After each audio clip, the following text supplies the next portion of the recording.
Start. अध्यक्ष महोदय, यह हमारे देश का बड़ा सौभाग्य है कि हमारे यहाँ खेती में काम करने वालों की संख्या बहुत अधिक है। कुछ समय पहले हमारे देश के योजना मंत्री जी ने बताया था कि देश में बेरोजगारों की संख्या बहुत बढ़ रही है, जिन्हें हम खेती के काम में लगा सकते हैं। हमको ऐसा कोई भी काम नहीं करना चाहिए जिससे बेरोजगार लोग खेती के काम को छोड़कर शहरों की ओर आना शुरू कर दें। मंत्री महोदय के कहने का अर्थ यह है कि हमें खेती में काम करने वाले किसानों को अधिक से अधिक सुविधाएं देनी होंगी, जिससे वे लोग अच्छी तरह से अपने परिवार का पालन कर सकें और अपने बच्चों को शिक्षा के लिए स्कूल भेज सकें। एक समय था जब हमारे देश का किसान कर्ज में पैदा होता था, कर्ज में बड़ा होता था और कर्ज में ही मर जाता था, परंतु आज स्थिति अब वह नहीं रही।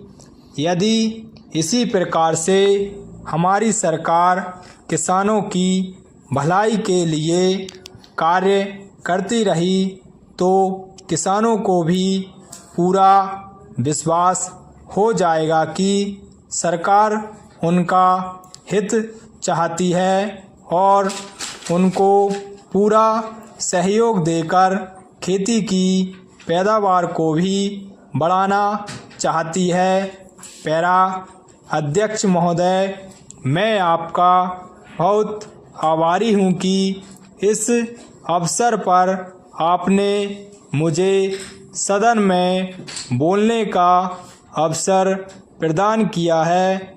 यह जो प्रस्ताव सदस्य महोदय ने यहाँ सदन में प्रस्तुत किया है, उस पर दोनों तरफ के लोगों ने अपने अपने विचार प्रकट किए हैं।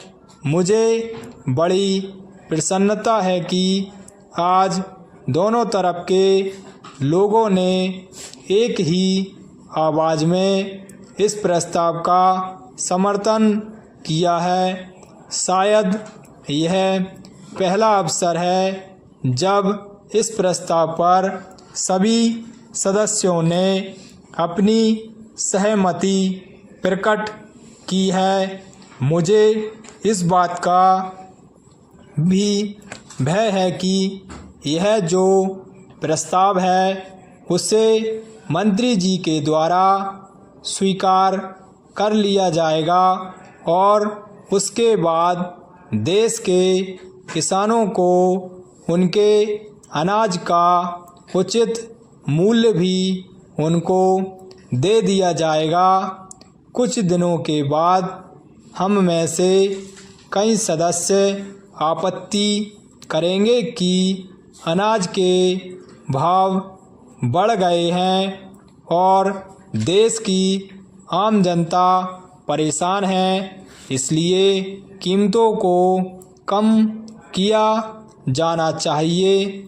ऐसी अवस्था में मेरी समझ में यह नहीं आता है कि यह सदन किसानों को उनके अनाज का उचित मूल्य दिलाने में सहायता करेगा या देश की आम जनता को सस्ता अनाज दिला सकेगा। मैं समझता हूँ कि दोनों बातों को एक साथ करना बड़ा कठिन हो जाएगा। मैं आपका बहुत आभारी हूँ कि आपने मुझे अपने विचार प्रकट करने का अवसर दिया। स्टॉप।